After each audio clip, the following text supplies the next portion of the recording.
प्रेमिकेंद्र सद्गुरु महाराज की जय। हरे रामेति कृष्णेति रामेति कृष्णेति नाम संकीर्तनं सदा लोकक्षेमाय कुर्वन्तं प्रेमिकं सद्गुरुं भजे। प्रेमिकेंद्र सद्गुरु महाराज की जय। वैष्णव जन तो तेने कहिए जे पीड़ पराई जानी रे, पर दुखे उपकार करे तो ये मन अभिमान ना हानि रे। वैष्णव जन तो तेने कहिए जे पीड़ पराई जानी रे। இது அருமையான ஒரு கீர்த்தனை. இந்த கீர்த்தனை குஜராத்தில் பிறந்த ஒரு மகான் நரசிம்ம மேத்தா அப்படின்றவர் பாடின பாட்டு. அவர் எங்கே அவதாரம் பண்ணினார்னா ஜுனாகாட் அப்படின்ற ஒரு பிரதேசத்தில். அந்த ஜுனாகாட்டுக்கு என்ன விசேஷம்னா, அங்கே தான் நம்ம கிர் பசுக்கள்லாம் நிறைய சஞ்சாரம் பண்ணக்கூடிய இடம். அங்கேயும் தான் நம்ம பாரத தேசம் முழுக்க இந்த கீர் பசுக்களை எடுத்துன்னு பராமரிக்கிறார். அப்போ நாங்கள் கீர் பசுக்களை எடுக்கிறதுக்காக போயிருந்த போது அவருடைய இருந்த இடம், அந்த கோவிலெல்லாம் தரிசனம் பண்ணுற பாக்கியம் குருநாதர் கூட சேர்ந்து கிடைச்சது. அப்பேற்பட்ட மகான் அந்த நரசிம்ம மேத்தா, அவர் அந்த ஊரில் இருந்தவர். அவர் செஞ்ச கீர்த்தனம் இது. இதில் என்ன சொல்கிறாருன்னா, உண்மையான ஒரு பக்தன் எப்படின்னா, வைஷ்ணவ ஜன தோ தேனே கஹிய ஜெய் பீடு பராயி ஜானி ரே. உண்மையான ஒருத்தன் வைஷ்ணவன் எப்படி இருப்பான்னா, அஹிம்சா பரமோதர்மஹா, இதுதான் முக்கியமாக வச்சுருப்பானா ஒரு வைஷ்ணவன். பீடு பராயி ஜானீரே, இன்னொருத்தருடைய கஷ்டத்தை அறிந்து அவர்களுக்கு கஷ்டத்தை கொடுக்காதபடிக்கு எவன் வாழறானோ அவன் வைஷ்ணவன் அப்படின்னு சொல்கிறார். இப்படி என்ன அர்த்தம்னா, ஒருத்தனுக்கு இடைஞ்சலும் பண்ணக்கூடாது, அதே போல் அவனுக்கு வர கஷ்டத்தை நம்மளுக்கு வந்தால் எப்படி நம்ம நினைப்போமோ அப்படி நினைக்கணும். இதே மாதிரி இந்த கீர்த்தனை முழுக்க நீங்கள் பார்த்தேலே ஆனால், வைஷ்ணவன்னா யார், வைஷ்ணவன்னா யாருன்னா, நீ கோடிக்கணக்கான நாமும் சொன்னால் வைஷ்ணவன், அல்லது நீ 24 மணி நேரம் அகண்ட நாமம் பண்ணால் வைஷ்ணவன், ராதா கல்யாணம் பண்ணால் வைஷ்ணவன் சொல்லவே இல்லை. வைஷ்ணவன்னா என்ன சொல்கிறார்னா, உயர்ந்த குணங்களை வச்சு அவன் வைஷ்ணவன் வர்ணிக்கிறார். அழகான குணங்கள். ஏன்னா இத்தனை குணத்தை தான் பகவான் எதிர்பார்க்குறார்.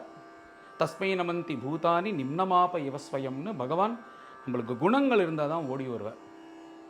இந்த பாட்டு கேட்கும் போதெல்லாம் எனக்கு ஆசையாக இருக்கும், இவர் இப்படி எழுதியிருக்காரு. நீங்கள் இந்த பாட்டினுடைய அர்த்தம்லாம் இன்டர்நெட்டில் கூகுளில் போய் தேடினெல்லாம் கிடைக்கும். ரொம்ப அருமையான அர்த்தமாக இருக்கும். ஒவ்வொரு விஷயமும் பார்த்தா அவ்வளோ அருமையாக இருக்கும்.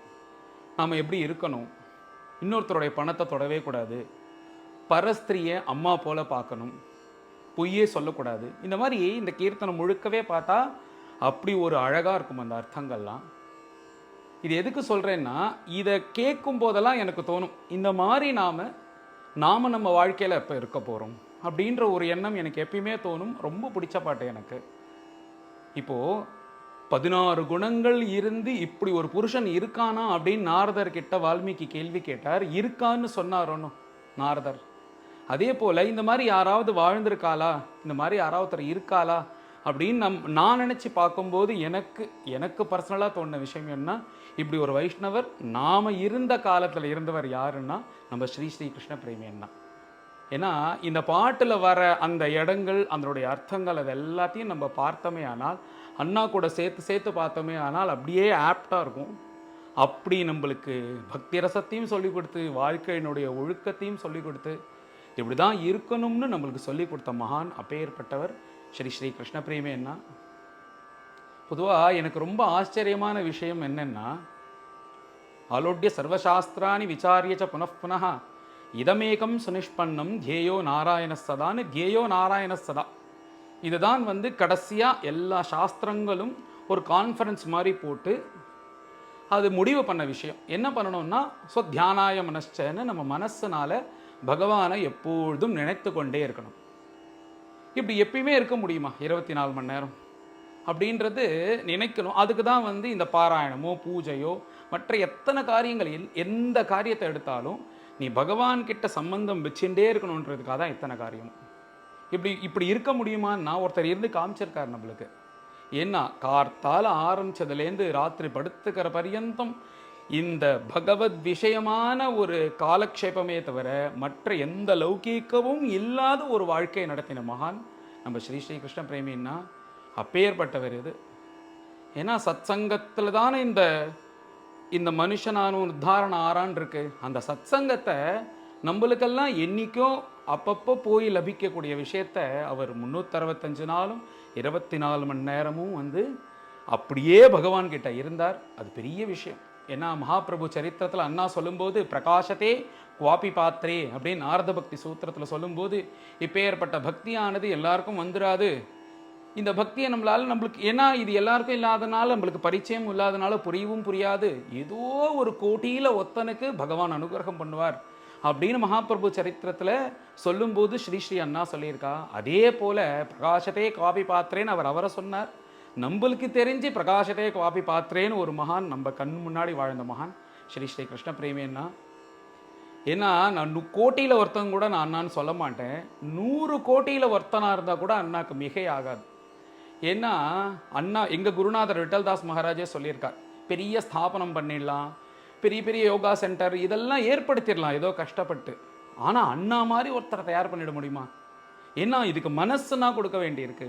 மனசு பகவான்கிட்ட 24 மணி நேரமும் அந்த மனோவிருத்தி இருந்து இத்தனை லௌகீக்கத்தில் இருக்கிற நடுப்புறையும் தான் சத்சங்கமாக இருந்து கொண்டு பகவானுடைய 2.5 தன் மனசை வச்சுண்டு வர பக்தர்களுக்கும் அதோடு சேர்ந்து சத்சங்கத்தை கொடுத்துண்டு இப்படி இருந்த ஒரு மகான் யாருன்னா நம்ம ஸ்ரீ ஸ்ரீ அண்ணா.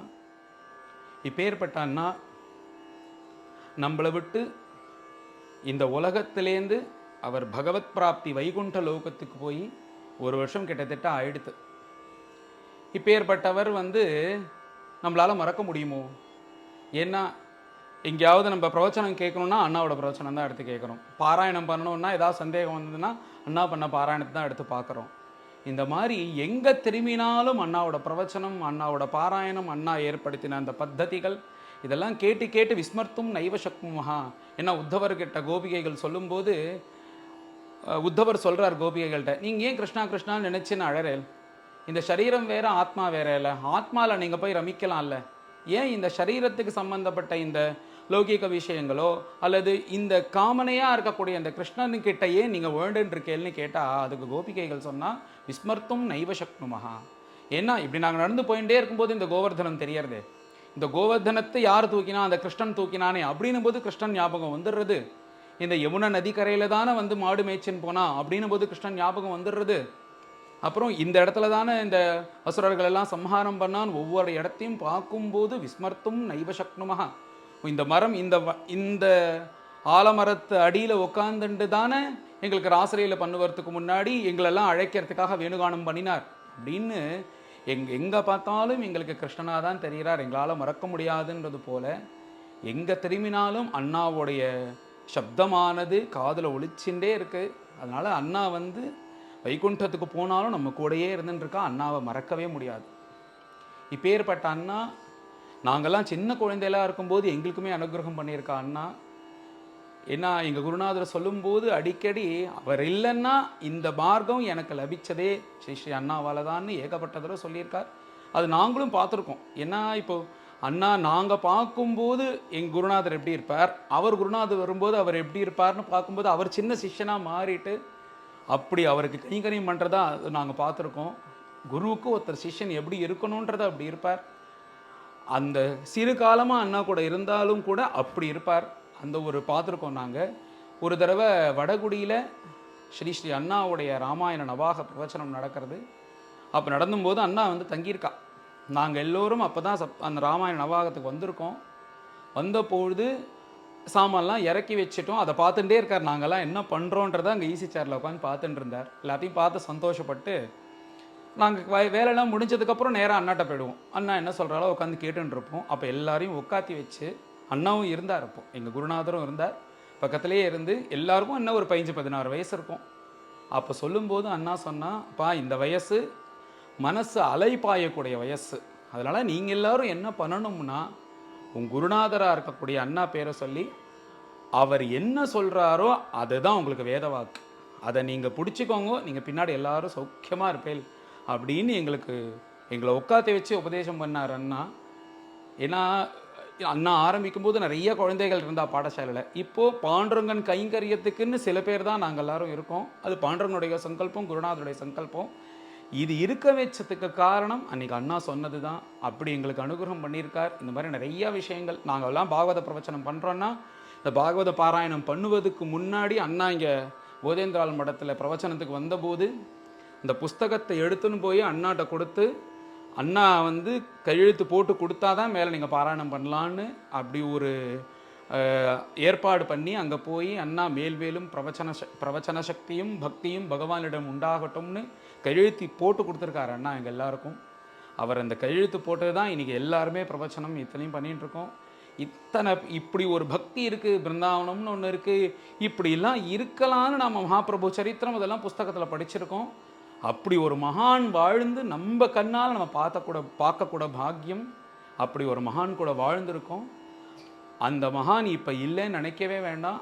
அண்ணாவுடைய பிரவச்சனங்கள்னாலையும் அண்ணாவுடைய கிரந்தங்கள்னாலையும் நம்ம கூட அண்ணா இருந்துகிட்டே இருக்கா. பெயர்பட்ட நம்ம ஸ்ரீ ஸ்ரீ அண்ணா வைகுண்ட லோகத்துக்கு போய் 1 வருஷம் ஆயிடுத்து. அந்த 1 வருஷம் ஆன வைபவத்தில் எல்லோரும் அவாவ எத்தனையோ பேர் எத்தனையோ தர்மங்கள் பண்ணுறா. தன காரியத்தையும் பார்த்தா அவர் நம்மளுக்கு தெரியறது. ஒரு மகான் வந்து இப்படி ஆனார்னா, சித்தி அடைஞ்சார்னா அதுக்கு எப்படியெல்லாம் உலகத்தில் ஜனங்கள் பிரேமையாக இருப்பான்றது நம்ம தெரிஞ்சிக்க முடியறது. அப்படி ஒரு கோலாகலமாக எல்லாம் நடந்தது. இதில் எனக்கு தெரிஞ்ச என்னுடைய அனுபவத்தில் சில விஷயங்களை நிறையா இருக்குது. ஏதோ என்னால் முடிஞ்சது எனக்கு தெரிஞ்சதை கொஞ்சம் இதில் சொல்லியிருக்கேன். அதனால் அப்பேற்பட்ட மகானுக்கு என்னுடைய அனந்த கோட்டி நமஸ்காரங்கள். அண்ணா எப்போதுமே நம்ம ஹிருதயத்தில் இருந்துட்டே இருக்கான்னு நம்பிண்டு நான் எல்லோருக்கும் நமஸ்காரம் பண்ணிக்கிறேன். புலா புண்டலீக வரதா ஹரி விட்டல.